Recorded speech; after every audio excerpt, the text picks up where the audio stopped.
سلام. بیاریم با هم یک کیک خوش عطر و خوشمزه درست کنیم. از اون کیک هایی که هر کسی میاد تو خونه میگه وای چه بوی خوب پرتقالی میاد، این بوی چیه؟ امروز میخوایم با هم یک کیک پرتقالی خیلی خوشمزه و آسون درست کنیم. تو شروع کار 4 تا تخم مرغ رو داخل یک کاسه میشکنیم.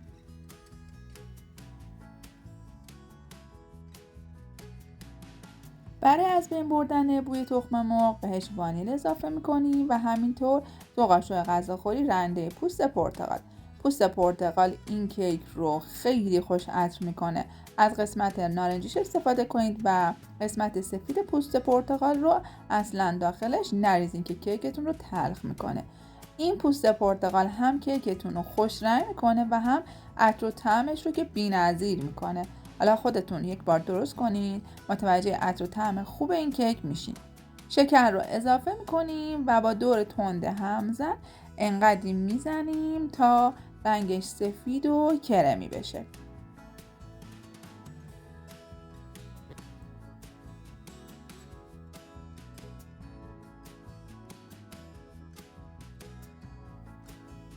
تخم مرغ رو که خوب زدیم و بافتش کاملا باز شد، یه دور با لیسک همیشه دورگیری میکنیم که زرده تخم مرغ به گوشه های همزن و دیواره های ظرفمون نچسبیده باشه و کیکمون بوی تخم مرغ نگیره.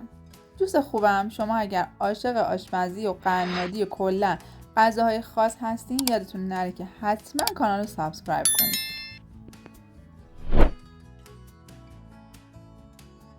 دیگه تخم مرغم رو حسابی زدم و کاملا کرمی شده. حالا تو این مرحله کره آب شده که هم دمای محیط هستش به همراه آب پرتقال طبیعی و شیری که یک کم گرم هستش به مواد کیکم اضافه میکنم و یک کمی هم میزنم تا مخلوط بشه. اینطوری هم بزنید که همینطور بپاشه به این ور اون ور و میزتون رو کثیف کنه. حالا آرد رو به همراه بیکینگ پودر و یک کمی جوش شیرین با هم مخلوط میکنیم و داخل مواد کیکمون اون رو الکش میکنیم.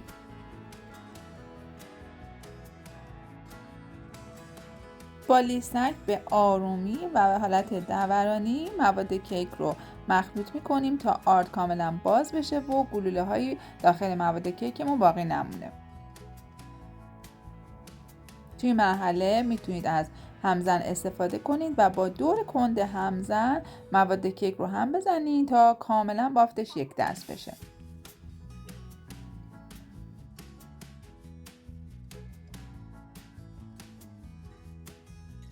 و در آخر هم گردوی خورد شده میریزیم و مواد رو مخلوط میکنیم.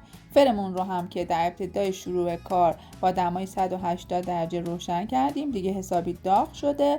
قالبمون رو آماده میکنیم. من از قالب گالوانیزه ساده استفاده میکنم. همیشه با کره چربش میکنم، آرد پاشی میکنم و آرد اضافیش رو میگیرم.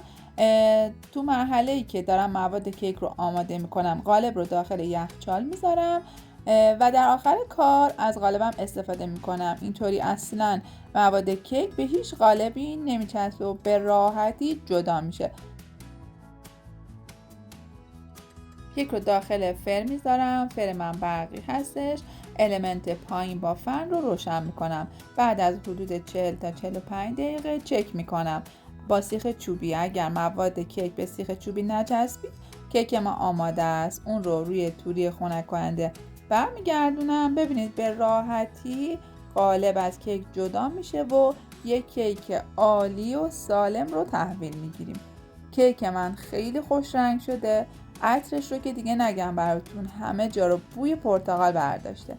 برای تزیین روش هم من از گاناش شکلات سفید و خامه استفاده کردم. خامه رو روی حرارت گذاشتم. یک کمی که حباب‌های ریزی اطراف خامه زد، شکلات رو بهش اضافه میکنم و اجازه میدم که شکلات با گرمای خامه حل بشه و اون رو روی کیکم میریزم و تزیینش میکنم. از رنده پوست پرتقال هم استفاده کردم و دیگه کیک خوش عطر و طعم ما آماده است.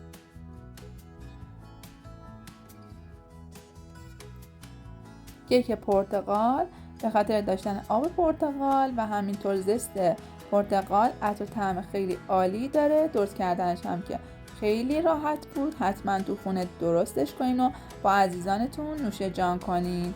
بافت کیکم خیلی نرم و پنبه‌ای هستش و طعمش هم عالیه.